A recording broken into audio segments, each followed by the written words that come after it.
The rain hammered against the tall windows of Moonstone Café as Vivian Hart pressed her trembling fingers against her temples. The coffee in front of her had gone cold an hour ago, but she couldn't bring herself to leave. Not yet. Not when the world outside felt like it was crashing down around her shoulders. She had chosen this corner deliberately, the farthest table from the entrance, hidden behind a tall bookshelf filled with worn paperbacks that no one ever touched. Here, in the dim amber glow of the vintage lamp overhead, she could finally let the mask slip. The tears came hot and fast, blurring the polished wood grain of the table beneath her clenched fists. 3 years. 3 years of building her interior design business from nothing, surviving on instant noodles and hope, pouring every ounce of her creativity into each project. And today, Mrs. Richardson had canceled. Not just canceled. She had told Vivian to her face that her designs were uninspired and lacking the sophistication her penthouse demanded. The words echoed in Vivian's mind like a cruel song she couldn't silence. Uninspired. The one thing she had always prided herself on was her ability to see beauty where others saw only empty space. But maybe Mrs. Richardson was right. Maybe she had been fooling herself all along. The café door chimed, letting in a gust of wind that carried the scent of wet pavement and exhaust fumes. Vivian didn't look up. She focused on the grain of the wooden table, counting the lines like prayers, willing herself to stop crying before someone noticed. Julian Cross had not planned to stop at Moonstone Café. His driver had suggested it when the traffic on Fifth Avenue turned into an impenetrable wall of red brake lights. Julian had 11 missed calls from his assistant, a board meeting in 40 minutes, and a merger deal that required his signature before the markets closed. He had no time for coffee, but something made him push open that glass door. Perhaps it was the memory of his mother bringing him to places like this when he was young, before the money, before the empire, before he learned that emotions were liabilities in the world of business. Or perhaps it was simply fate. He ordered an espresso at the counter, his tailored charcoal suit drawing curious glances from the handful of patrons scattered throughout the café. The barista recognized him. Of course, she did. His face had been on the cover of Fortune magazine last month, but she had the grace to simply nod and prepare his drink without fawning. As Julian waited, his gaze swept the café with the practiced efficiency of a man who assessed everything. That was when he saw her, a young woman tucked into the corner, her shoulders shaking slightly, her long chestnut hair falling like a curtain around her face. She was crying, trying desperately not to, but failing. Something in Julian's chest twisted. He told himself to look away, to take his espresso and leave, to get back to the world of numbers and negotiations where he understood the rules. But his feet carried him forward instead, drawn by an instinct he had spent a decade trying to suppress. Vivian sensed him before she saw him, a presence hovering near her table, blocking the soft light from the main room. She wiped her eyes quickly, looked up, and found herself staring into the most intense gray eyes she had ever seen. The man was tall, impossibly well dressed, with sharp features that belonged on a magazine cover rather than in this humble café.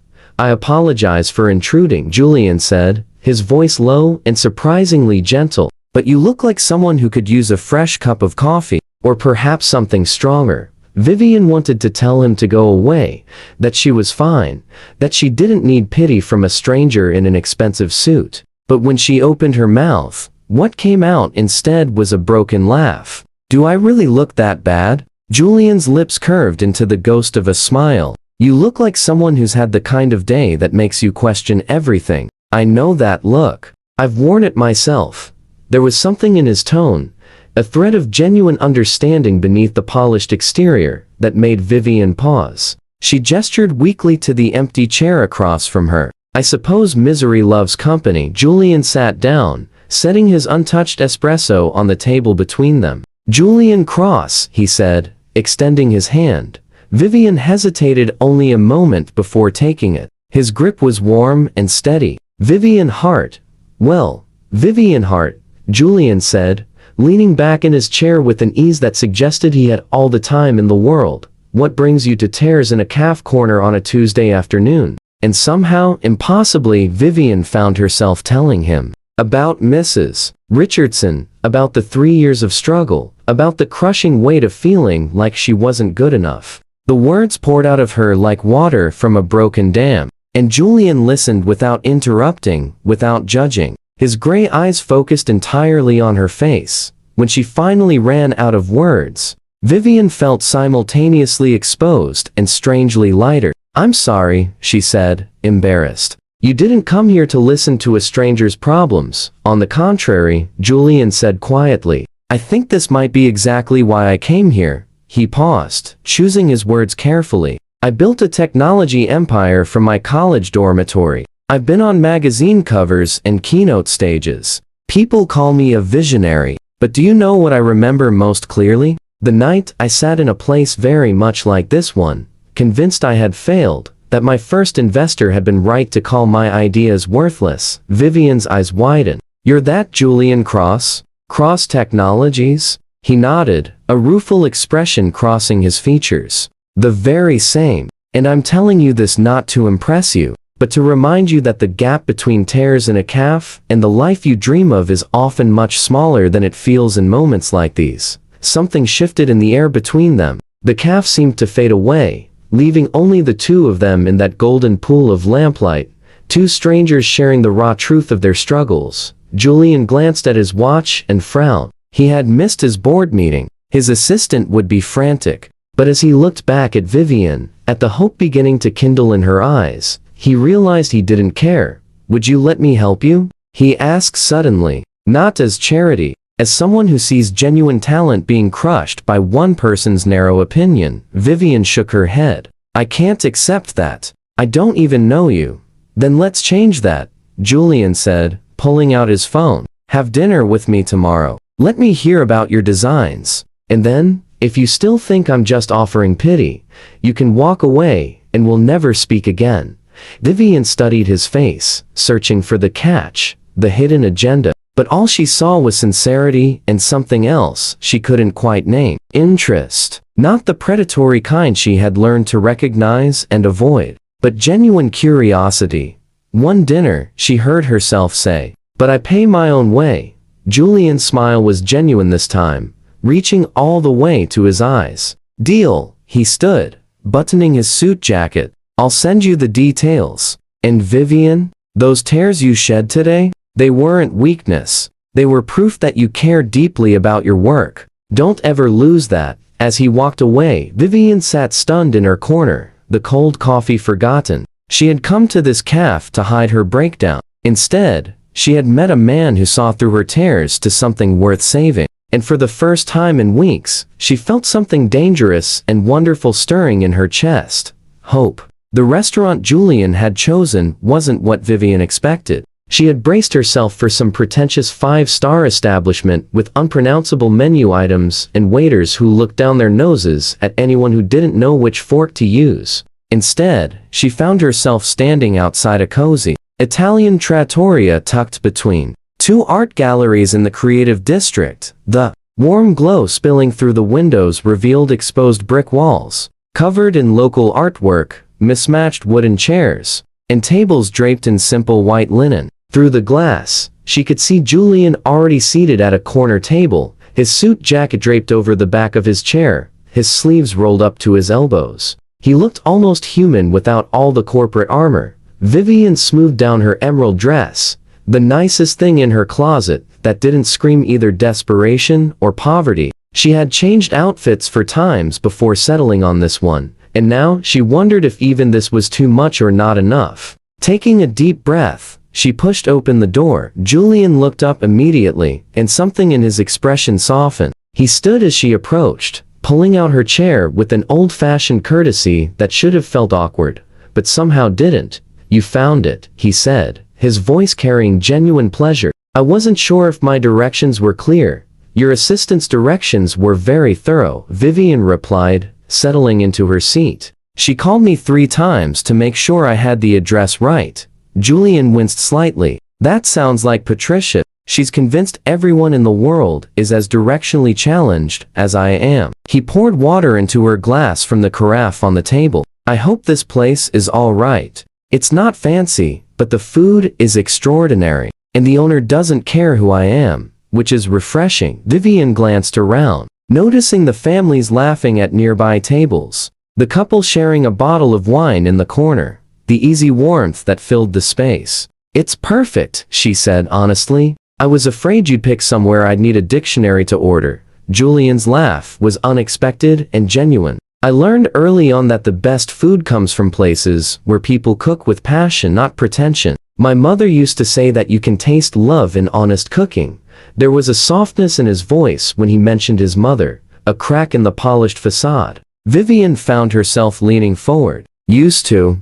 She passed away 5 years ago, Julian said quietly, his fingers tracing the edge of his water glass. Brain aneurysm. One moment she was laughing at something on television, the next she was gone. The doctor said she didn't suffer, but I'm not sure that makes it easier. Vivian's heart clenched. I'm so sorry. I can't imagine losing someone like that. So suddenly, changes you, Julian admitted, meeting her eyes. Makes you realize how fragile everything is. How quickly the people we love can disappear. I threw myself into work afterward because at least numbers and deals were predictable. They followed rules. They made sense when nothing else did. The waiter appeared, saving them from the heavy moment.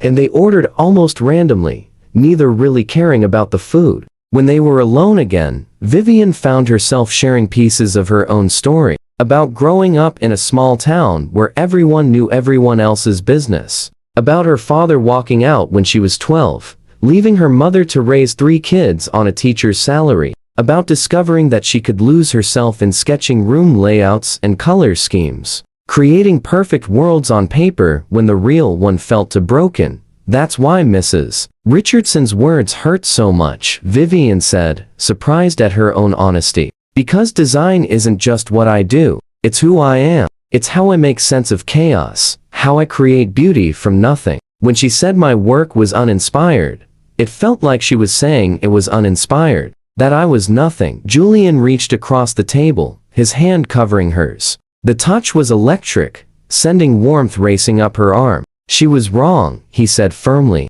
I looked at your portfolio online last night. Don't look so surprised. You have a website, even if it desperately needs updating. Your work is stunning, Vivian. You have this incredible ability to make spaces feel both elegant and lived in, sophisticated yet welcoming. That's rare. Vivian felt tears prickling at the corners of her eyes again, but these were different from the ones she had shed in the caf. These were tears of relief, of validation, of being truly seen by someone who had no reason to lie to her. Why are you doing this? She whispered. Why do you care about some struggling designer you met crying in a caf? Julian was quiet for a long moment, his thumb absently stroking the back of her hand. Because when I saw you yesterday, I saw myself 10 years ago. I saw someone talented and passionate being ground down by other people's limitations. And I thought, what if someone had stopped for me that day? What if someone had told me I wasn't crazy for believing in my ideas? Maybe I wouldn't have spent so many years feeling alone at the top of a mountain, climbed just to prove I was worth something.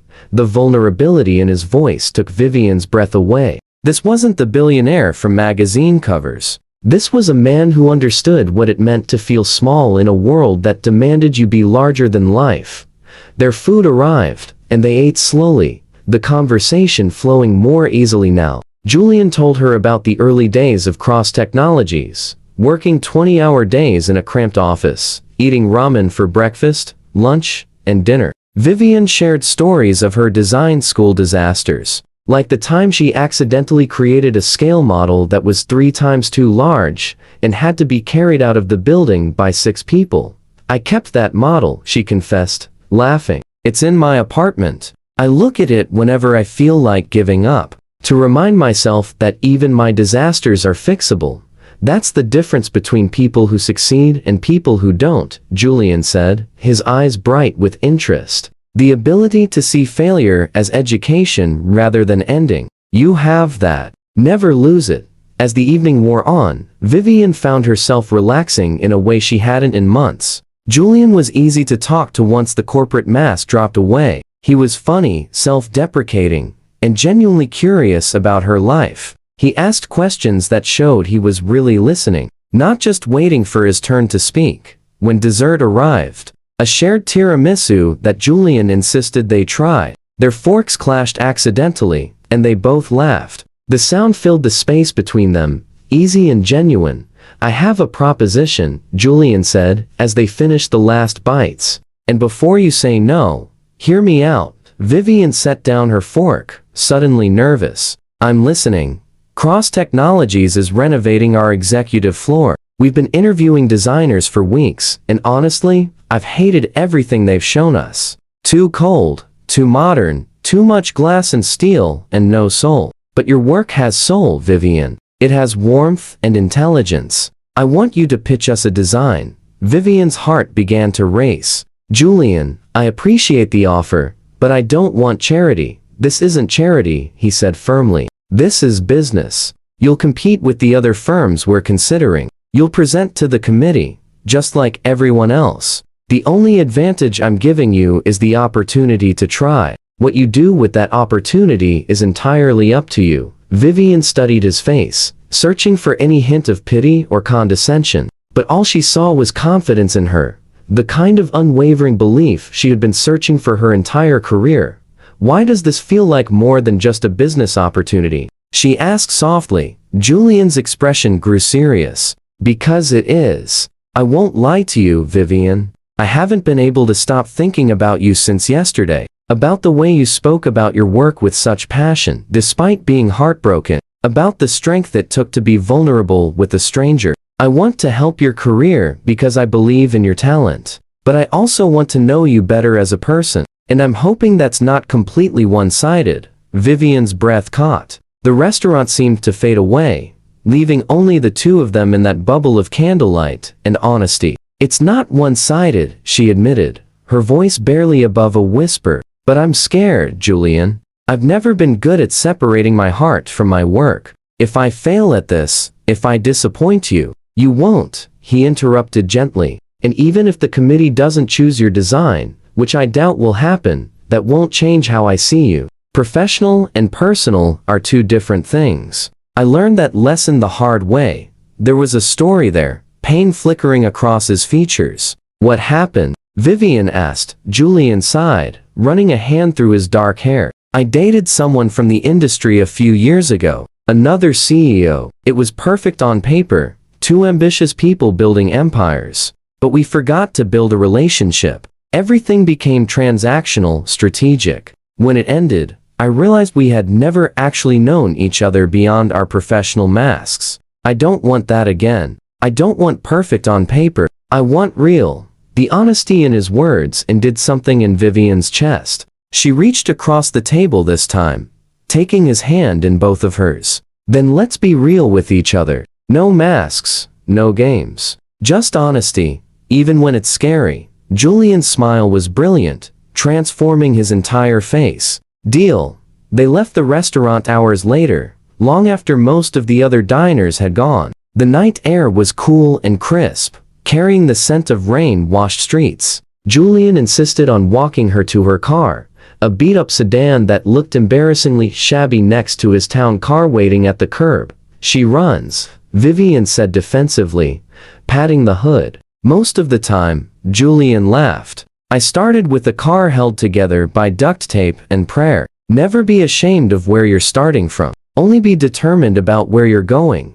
They stood there for a moment, neither quite ready to say goodbye. Finally, Julian leaned down, pressing a gentle kiss to her forehead. The gesture was tender, almost reverent, and it made Vivian's heart stutter. "Good night, Vivian Hart," he murmured against her skin. "I'll have Patricia send you the project details tomorrow. And thank you for tonight. I haven't felt this much like myself in years." "Good night, Julian Cross," she whispered back. "And thank you for seeing me when I couldn't see myself." As she drove away, watching him grow smaller in her rearview mirror, Vivian realized that everything had changed. 24 hours ago, she had been drowning in despair. Now she was filled with possibilities, her mind already racing with design ideas, and the thrilling, terrifying knowledge that she was falling for a man who seemed too good to be real.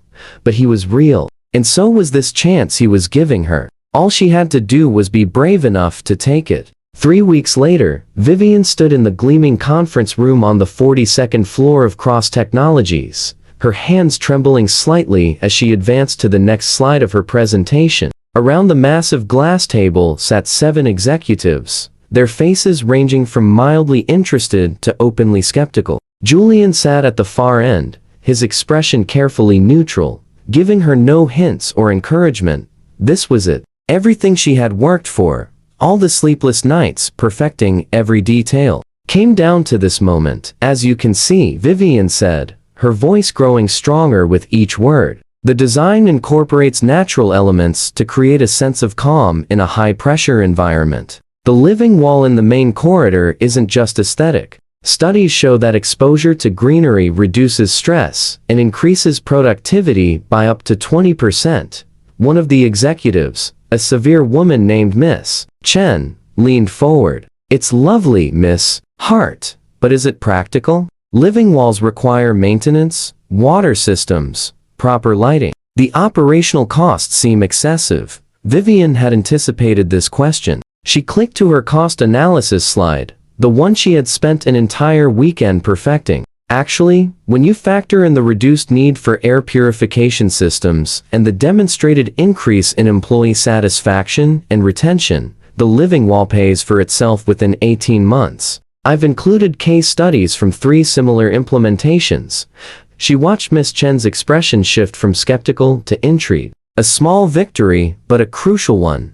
The presentation continued for another 20 minutes. Vivian showed them her vision for the executive offices, each one customized to balance privacy with transparency, authority with accessibility. She explained her choice of sustainable materials, her innovative use of natural light, her careful attention to acoustics in the open collaboration spaces. When she finally concluded, the room fell silent. Vivian's heart pounded as she waited for someone to speak, to give her any indication of what they were thinking. Julian broke the silence. "Questions for Miss Hart?" The interrogation that followed was intense. They challenged every choice, questioned every number, pushed back on her boldest ideas. But Vivian held her ground, defending her vision with passion and data in equal measure. This was her element. This was what she had been born to do.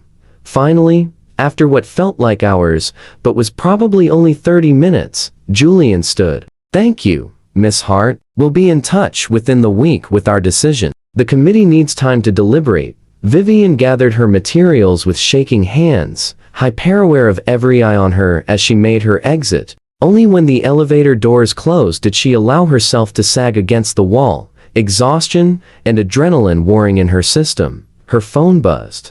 A text from Julian: "You were magnificent, but I can't talk to you until after the decision. Committee rules." I'm sorry, she understood, but it didn't make the waiting any easier. For 6 days, Vivian existed in a state of suspended animation. She jumped every time her phone rang, checked her email obsessively, and barely slept. Julian had been true to his word about keeping things separate. No calls, no texts, nothing but professional silence. On the 7th day, Patricia called. "Miss Hart, Mr. Cross would like to see you in his office at 4 o'clock today. Please come to the executive floor." Vivian's stomach dropped. This was it. She arrived 30 minutes early, too nervous to wait at home. Patricia greeted her with a kind smile and gestured to a leather sofa. "He's finishing a call. Can I get you anything? Water? Coffee?" "Just water, thank you." Vivian managed, her throat dry, when Julian's office door finally opened. He stood in the doorway, his expression unreadable. "Vivian, please, come in." She walked into the massive office on legs that felt like rubber. Floor-to-ceiling windows overlooked the city, the afternoon sun casting long shadows across the polished floor. Julian closed the door behind her, and suddenly they were alone in a space that felt both too large and too intimate. "Julian, please," Vivian said, unable to bear the suspense. "Just tell me. Did I get it?" His serious expression cracked, revealing a smile that lit up his entire face. "The committee was unanimous. Your design was exactly what we didn't know we needed. You got the job, Vivian." The relief hit her so hard that her knees buckled. Julian was there instantly, his hand steadying her, pulling her close. "I've got you," he murmured into her hair. "I've got you." Vivian clung to him, laughing and crying at the same time. "I can't believe it. I actually did it." "You did," he said, pulling back just enough to look into her eyes. "And you did it on your own merit. The committee didn't even know about our connection until after they voted. Miss Chen actually said you were the most prepared designer she'd ever seen pitch." Vivian's smile was so wide it hurt. "Really? Really?"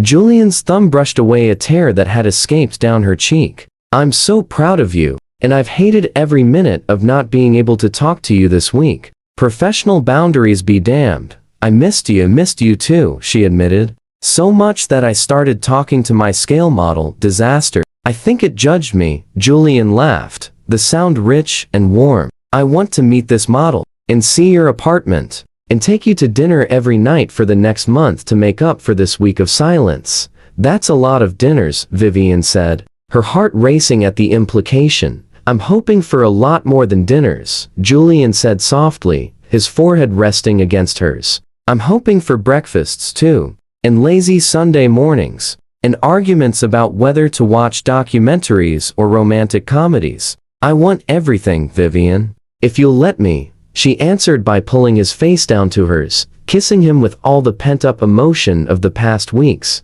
Julian responded immediately, his arms wrapping around her waist, lifting her slightly off the ground. The kiss was sweet and desperate and perfect, filled with promise and possibility. When they finally broke apart, both breathing hard, Julian rested his forehead against hers again. "I'm going to take that as a yes."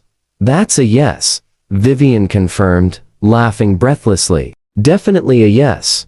Over the following months, as Vivian's design began to take shape on the executive floor, their relationship deepened in ways that surprised them both. Julian proved to be nothing like the cold businessman the world saw. He was thoughtful and silly, leaving her favorite pastries on her desk and sending her terrible jokes during long meetings. He supported her work fiercely, but never tried to control or influence it. Trusting her vision completely, Vivian discovered that loving Julian meant accepting all of him, including the parts that still carried wounds. The nights when he woke up anxious about losing people he cared about. The way he sometimes retreated into work when emotions became overwhelming. But she also learned that he was worth the patience. That beneath his carefully constructed walls was a man capable of profound tenderness and unwavering loyalty. They returned to Moonstone Café often, claiming that corner table as theirs. It became their tradition, their anchor point in busy lives.